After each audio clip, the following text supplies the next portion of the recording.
Thank you so much.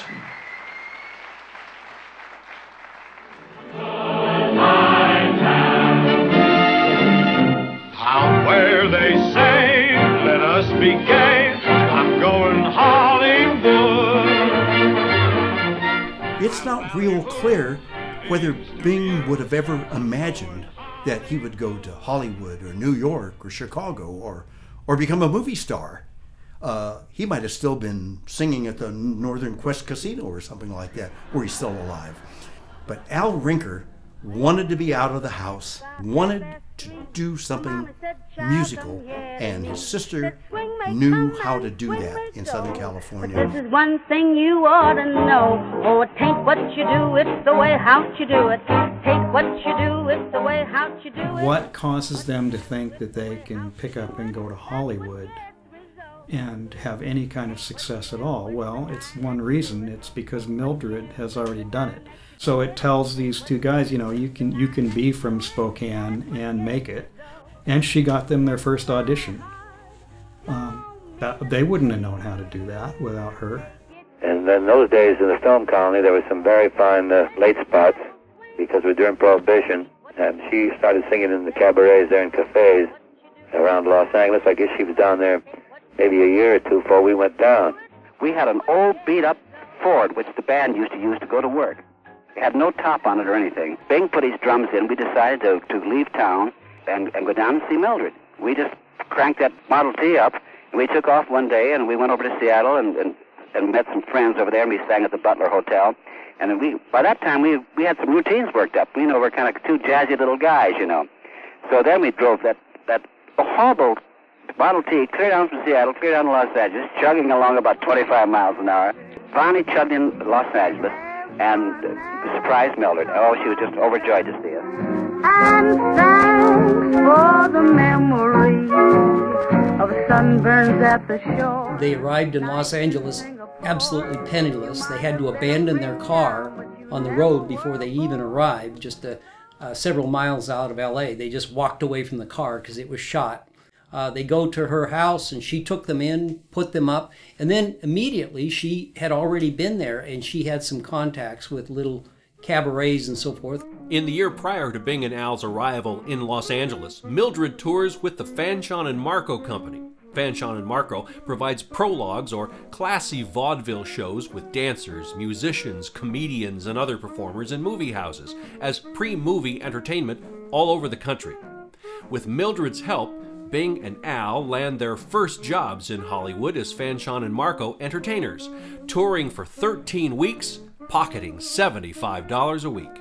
She was singing at the most popular speakeasy in North Hollywood at that time and making good money. The first time Bing and Al arrived that night, they went to the nightclub in North Hollywood with her, and when she came home from the gig, Mildred pulls up her skirt, and on the top of her stocking she had fistfuls of $50 and $100 bills.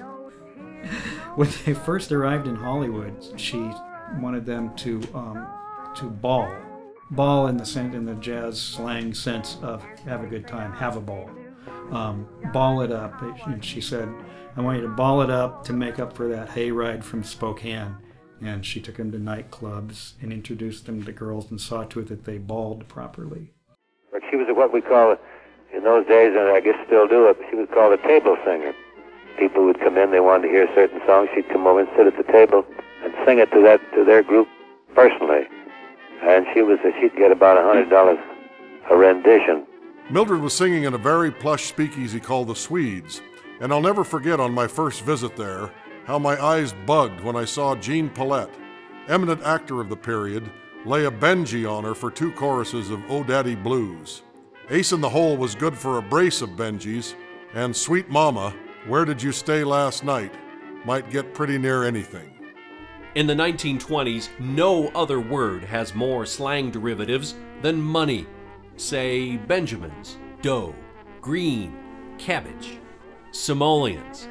It all means the same thing, and get you the best table singer for the Uptown Lowdown.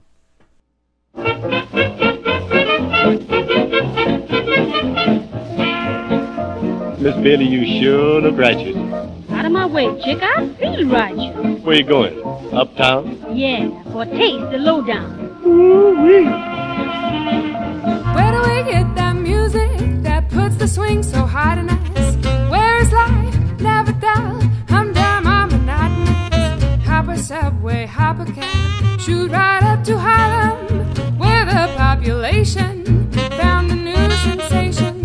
Screen celebs and stage satellites, social clubs and high-hat lights, masses, classes, doing the Uptown Lowdown, where they spend their simoleons just to watch those Creoleans skipping, hipping, doing the Uptown Lowdown. You'll find laughter after midnight, that's their playtime. Heidi, hey time, what price? Yeah, man, bankers with their Cinderellatives, listening to those hot high-elatives up in Harlem, doing the Uptown Lowdown.